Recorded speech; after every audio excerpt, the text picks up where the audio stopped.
رب العالمين.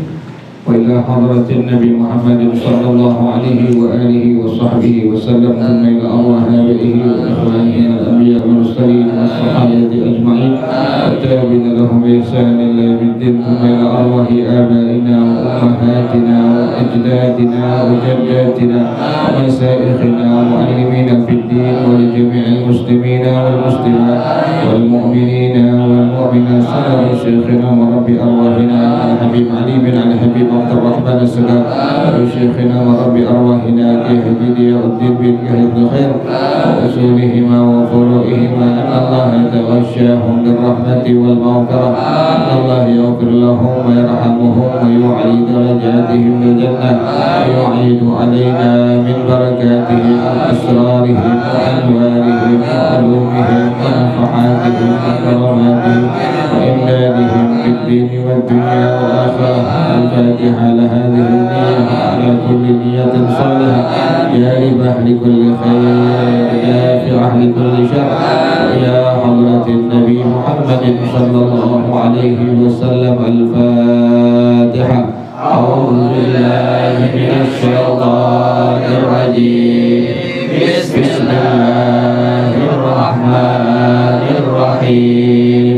الحمد لله رب العالمين، الرحمن الرحيم، مالك يوم الدين، إياك نعبد وإياك نستعين، اهدنا الصراط المستقيم، صراط الذين أنعمت عليهم غير المغضوب عليهم ولا الضالين.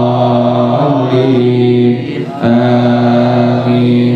اللهم صل وسلم على سيدنا محمد الفاتح لما أغلق، الخاتم لما سبق، الناصر الحق بالحق، والهادي إلى صراطك المستقيم، وعلى آله وصحبه حق قدره ومقداره العظيم.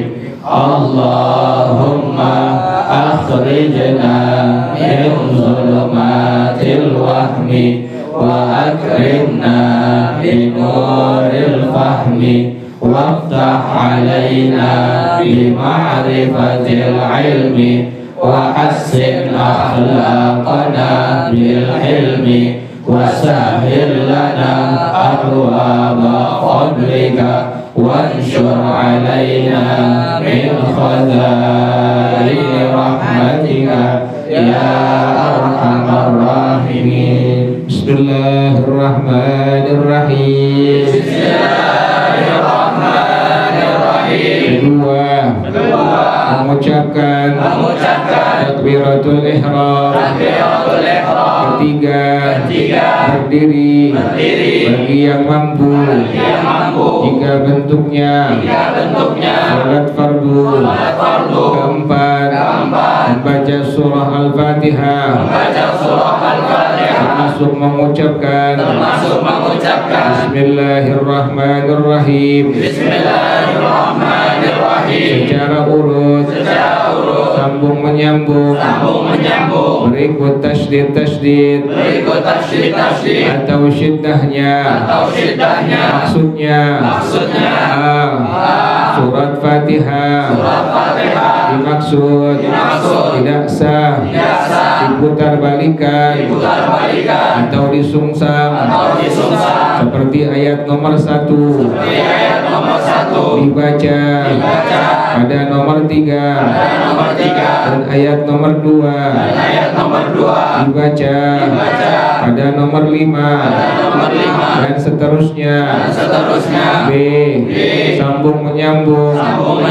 Artinya bacaan Fatihah dimaksud tidak boleh dihentikan terlalu lama, sehingga dapat menimbulkan kesan bahwa bacaannya telah putus atau terputus-putus, dan C tasydid harus dibaca sesuai dengan hak huruf-huruf yang ada. 5 ruku sekurang-kurangnya ruku, yaitu membungkuk sekira kedua tengah-tengah telapak tangannya mencapai atau mengenai kedua lututnya dan tersempurna. Ruku adalah sejajarnya pundak dan tengkuknya dan tegak lurus kedua betisnya serta kedua tangannya memegang kedua lututnya. 6 tumakninah, yaitu diamnya anggota tubuh sejenak sekadar ukuran membaca subhanallah. Wallahu a'lam bishawab. Bismillahirrahmanirrahim. Alhamdulillahirabbil alamin wassalatu wassalamu ala asyrafil anbiya'i wal mursalin wa ala alihi wa sahbihi ajma'in. Qala Syekhul Imamul Muallifu rahimahafidhahullah wa ala man naf'a bihi wa barakati ulumih wa bikum fid dharaini amin. Qala radhiyallahu ta'ala ankum. Yang kedua, rukun daripada sholat adalah mengucapkan takbiratul ihram. Jadi syarat-syaratnya harus saya sebutin ya. Harus memperdengarkan dirinya. Jadi jangan sampai apa? Jangan sampai kencang-kencang tuh. Kecuali ente jadi imam. Kalau jadi imam mesti apa? Mesti kencang, mesti keras. Allah. Tapi kalau sendiri sembayangnya atau jadi makmum, pas ngucapin takbiratul ihram cukup yang dengar hanya apa? Nah, kuping sendiri itu. Allah. Yang kemarin ya, tangan ini menghadap ke arah kiblat. Kemudian jari-jari tangan merenggang. Kemudian ibu jari sejajar dengan anting-anting ya. Kemudian ini bagian atas sejajar dengan bagian atas telinga. Begini ya, tuh ya. Kemudian ini dengan ini itu Allah yang kemarin ya. Kemudian kaki ente sunnahnya menghadap ke arah kiblat. Kemudian jarak kakinya antara kaki yang kanan dengan kaki yang kiri adalah sejengkal tuh. Sunnah kemarin tuh ya. Kemudian mata ente hadapkan ke arah sujud. Jadi ngucapinnya Allahu Akbar. Kalau jadi imam maka kita memperdengarkan diri kita juga memperdengarkan siapa tuh? Makmum tuh. Allahu Akbar.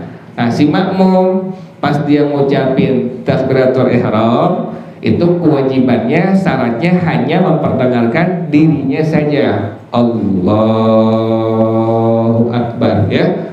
Naruh ya kemarin ya, naruh ya. Ini di atas di bawah dada, di atas besar. Ente usahakan tengah aja deh udah, gak usah diginiin ya, tengah deh. Kalau pengen gini sedikit doang boleh, sunnah itu hukumnya tuh. Tapi yang kebanyakan ulama kita begini tuh. Jadi di bawah dada, di atas pusat. Allahu Akbar kemarin dia. Kemudian harus menggunakan bahasa Arab.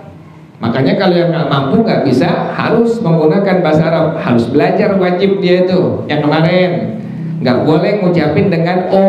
Jadi harus mengucapkan dengan A. Karena dalam qaidah Baghdadiyah disebutkan alif fathah A. Jadi waktu kita mengucapkan kalimat al nggak boleh O, tapi A. Allahu Akbar. A-nya harus A, nggak boleh O.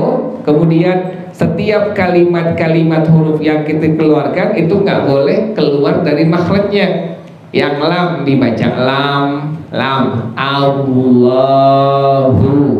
Kemudian ha nggak boleh hu, nggak boleh hu, harus hu. Allahu akbar ya. nggak boleh sembarangan pada waktu mengucapkan takbiratul ihram, karena setiap huruf itu hukumnya wajib sesuai dengan makhraj yang ada.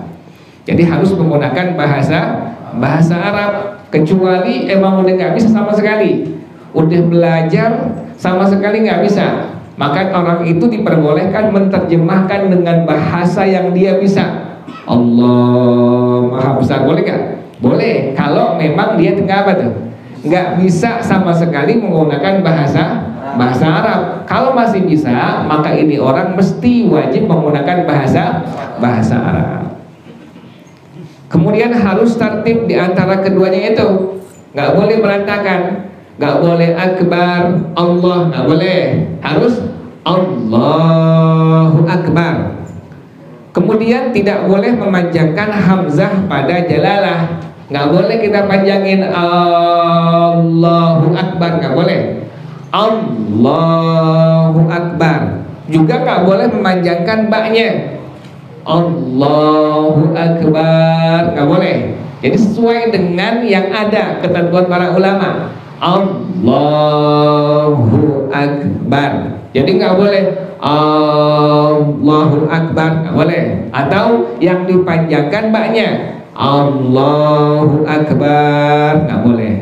Atau baknya diberikan tasdid syiddah, Allahu Akbar, Akbar tuh, sering orang gitu tuh, Allahu Akbar. Jadi baknya ada apa itu? Syiddah, tasdid tuh nggak boleh. Jadi harus menggunakan tadi bahasa Arab. Tadi caranya Allahu Akbar. Jelas ya? Kemudian alif pada lafzul dalalah itu nggak boleh lebih dari 7 alif. Allah, Allah, itu kalimat yang kita panjangin, Allah, nggak boleh lebih dari berapa? 7 alif. 1 alif sama dengan 2 harokat, berarti nggak boleh lebih dari berapa?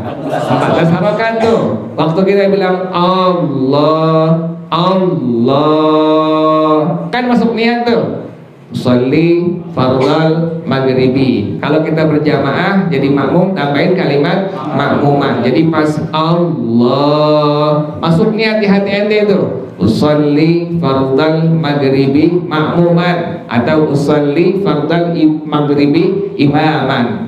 Allah. Nah, panjangin Allah itu nggak boleh lebih dari 7 alif, nggak boleh lebih dari 14 harokat tuh. Kalau lebih maka dihukumkan batal, nggak sah takbiratul ihram yang kita ucapin tuh. Jadi maksimalnya Allah. Misalnya ente termasuk orang yang memang susah masuk niatnya tuh, kan begitu ada orang tuh, Allah susah, orang-orang udah Allahu Akbar masuk udah, tapi ada orang yang agak susah, Allah, itu diperbolehkan kalimat Allah dipanjangkan, yang penting catatannya maksimal sampai tadi berapa?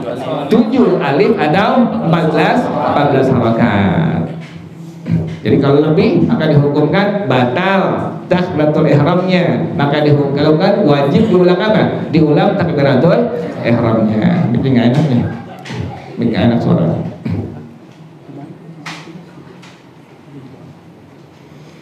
Kemudian ada berapa masalah pada takbir. Yang pertama, itu nggak boleh takbirnya menggunakan kalimat ta'rif, tidak boleh dima'rifatkan.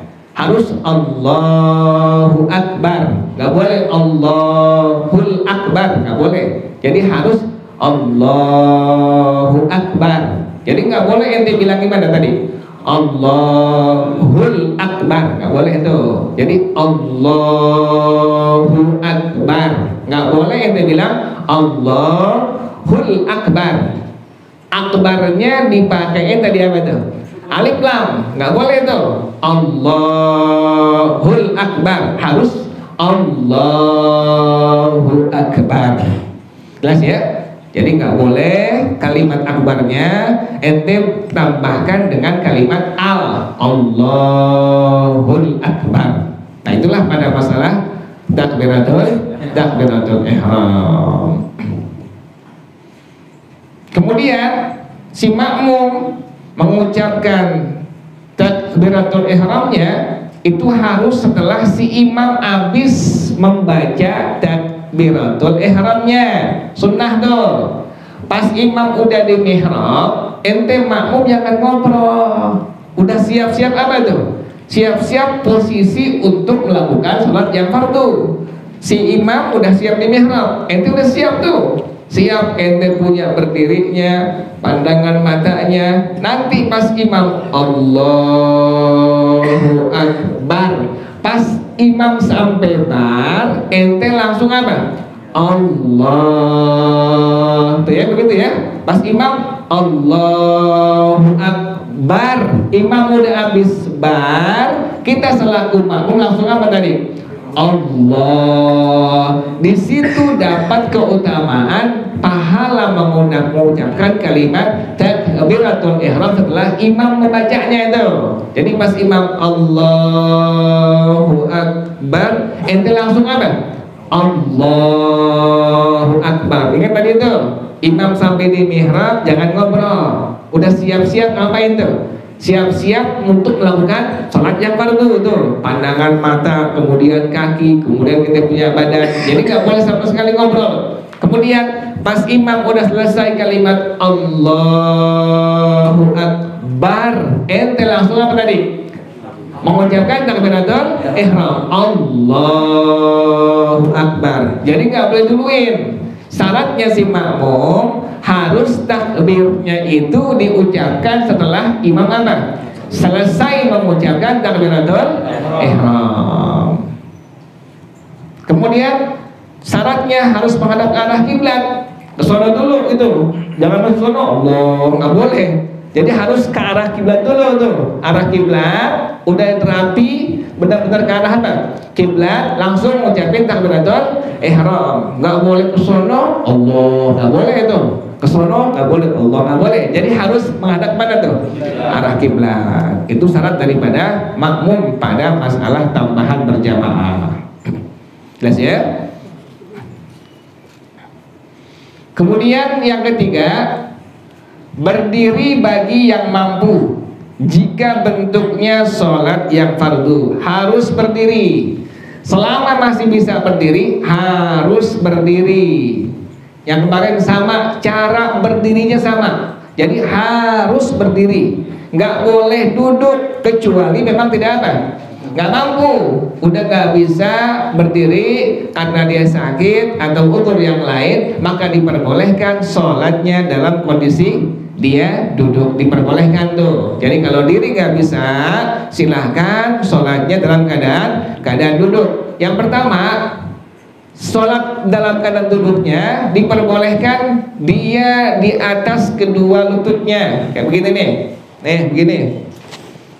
Yang pertama ini diperbolehkan seperti ini, tuh. Nah, kaki begini, kaki nih, tuh. Nah, begini boleh tuh. Jadi kalau ente nggak bisa diri, diperbolehkan. Cara yang pertama begini tuh, nih begini ya. Jadi dengkul ente di mana nih? Dengkul di mana nih? Nanti dulu ente perhatiin. Nih dengkul begini tuh, dengkul begini tuh, ya. Kemudian kaki yang belakang begini. Ini disebut dengan duduk ika, namanya nih. Ini disebut dengan duduk apa? Iqa tuh. Jadi kalau begini, ini cara pertama. Cara pertama waktu ente sholat dalam kondisi apa ini? Duduk tuh. Jadi ini dengkul nih. Dengkul ente duduk di atas tumpuan kedua dengkul lutut nih, begini tuh. Kemudian yang belakangnya diginiin. Nih, tuh. Nih, tuh. Dudukin atas tumit ente. Ini yang disebut dengan duduk tadi apa? Iqa. Nama duduk iqa. Ini cara pertama duduknya tuh. Nah. Yang kedua adalah dalam keadaan iftirash, begini. Nih, begini tuh iftirash tuh. Ya begini ya. Iftirash begini tuh. Kalau tadi begini disebut dengan duduk iqa tuh. Kalau begini disebut dengan duduk iftirash tuh. Jadi kaki yang kanan tegakin tuh begini tuh. kaki yang kiri dudukin, maka disebut dengan duduk iftirash tuh. Ini cara kedua. Cara kedua waktu ente apa? Duduk sholatnya tuh. Cara pertama begini, ya begini ya. Dengkulnya jadi sandaran kayak begini tuh, begini tuh. Yang kedua adalah nih bagian belakangnya nih tumitnya dudukin. Nah inilah yang disebut dengan duduk apa tadi? Tuh. Cara yang kedua begini tuh iftirash. Nih cara kedua nih, kaki yang kanan diriin tuh begitu ya, kaki yang kiri dudukin. Ini cara duduk pada waktu sholat. Udah nggak bisa diri, maka diperbolehkan sholat dalam kondisi tadi apa? Duduk. Jangan tidur ngaji ente bro, tidur ngaji.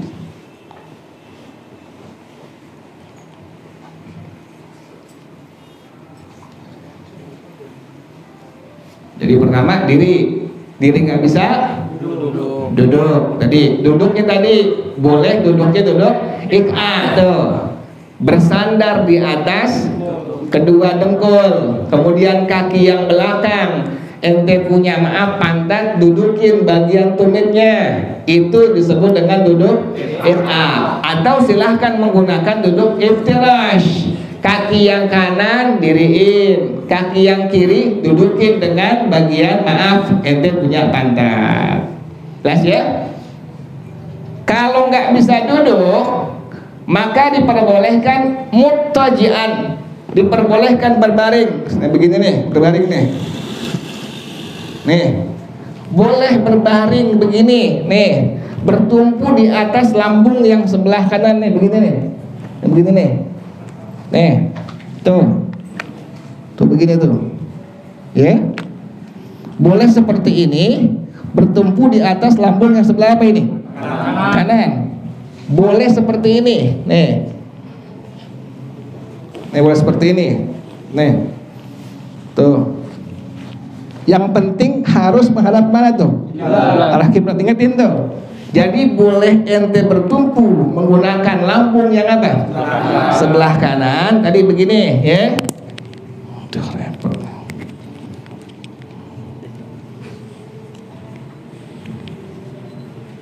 Nah begini tuh gitu tuh, ya. Nah ada prakteknya sengaja nih, biar tahu duduknya, biar tahu apa bendaannya. Gini tuh, ya, nih bertumpu di atas lambung yang apa? Sebelah kanan tuh. Ini afdolnya. Atau silahkan bertumpu dengan lambung yang sebelah apa? Kiri. Sebelah kiri. Itu disebut dengan muttaji'an.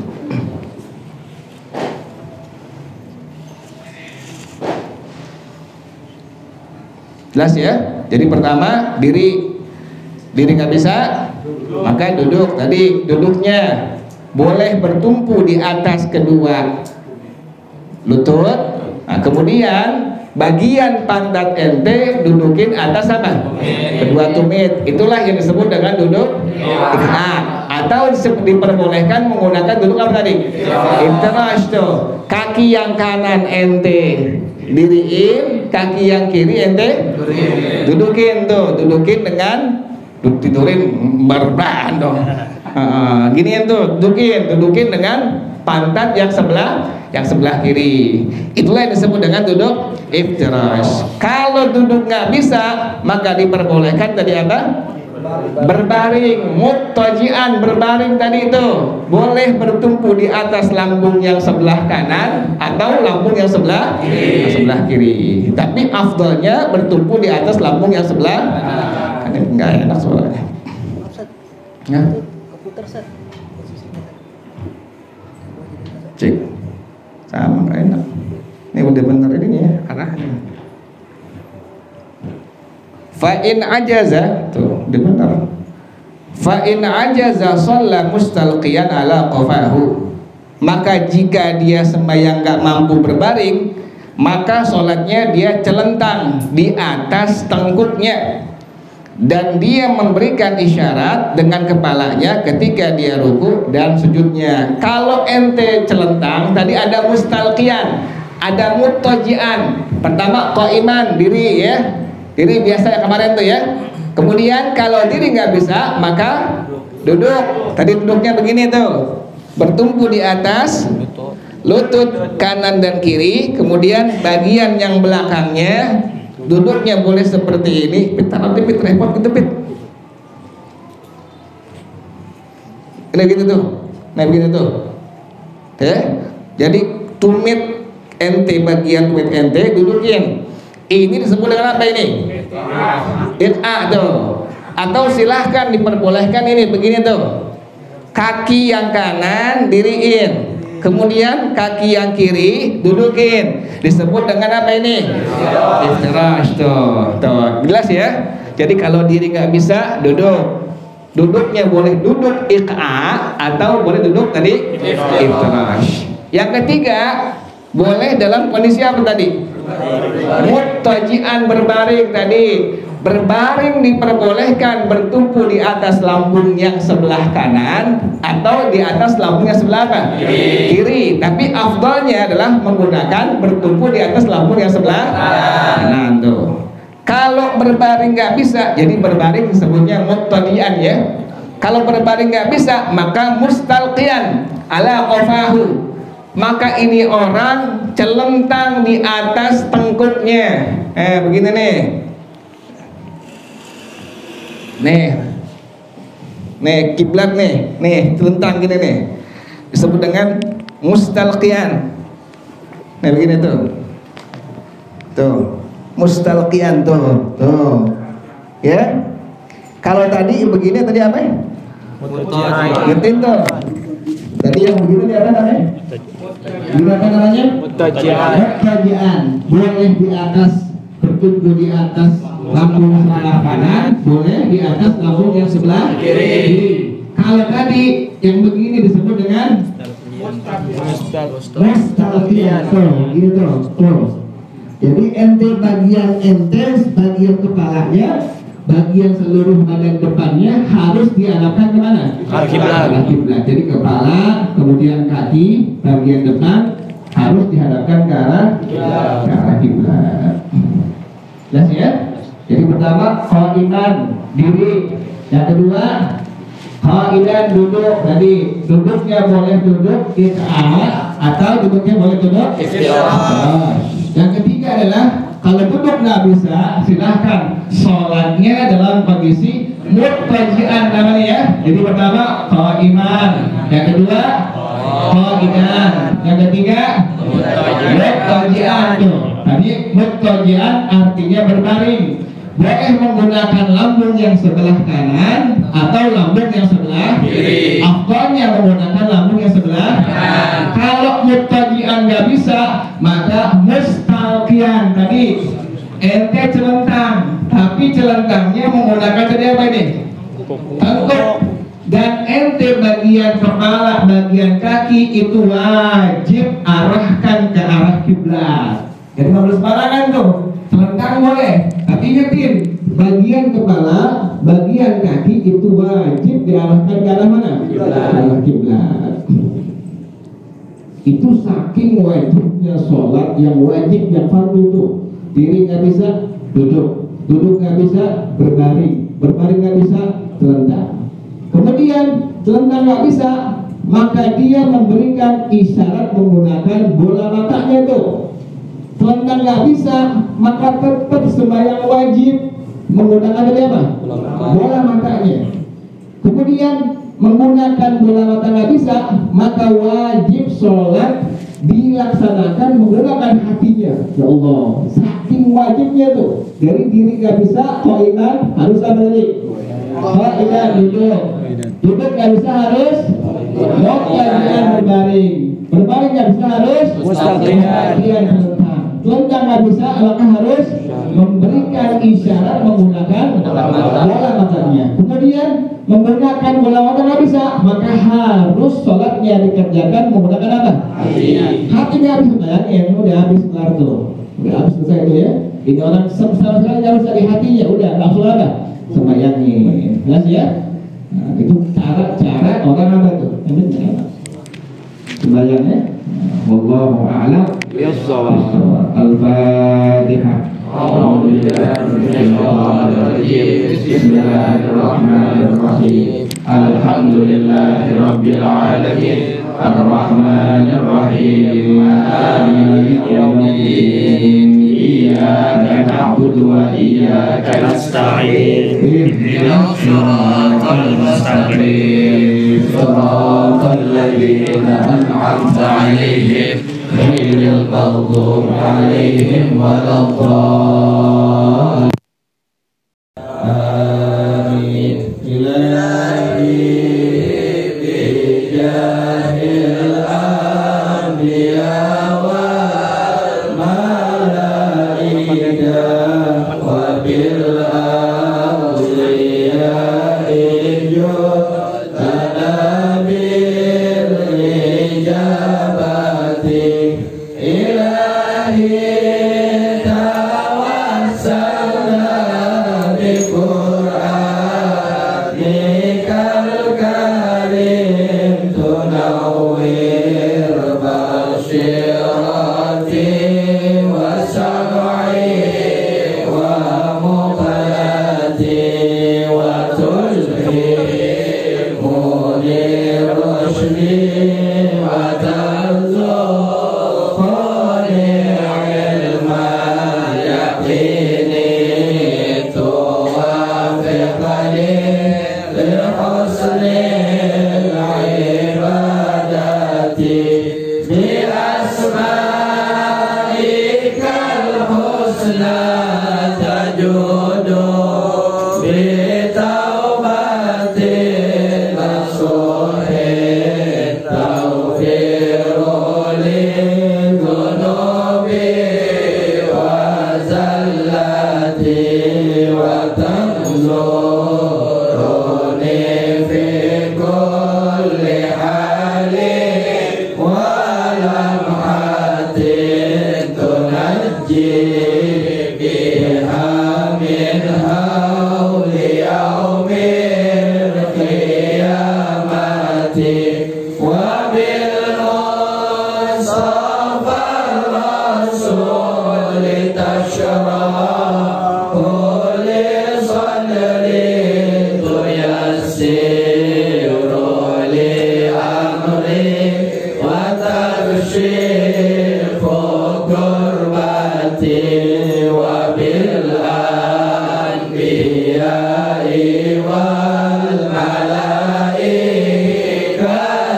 وعلى آله وصحبه وسلم والحمد لله رب العالمين سبحانك اللهم وبحمدك أشهد أن لا إله إلا أنت أستغفرك وأتوب إليك الحمد لله على نعم الله الحمد لله على بركة الله الحمد لله حمدا يوافي نعمه ويكافئ مزيدا والحمد لله رب العالمين يا رسول الله سلام عليك يا رفيع الشان والدرج يا رسول الله سلام عليك يا رفيع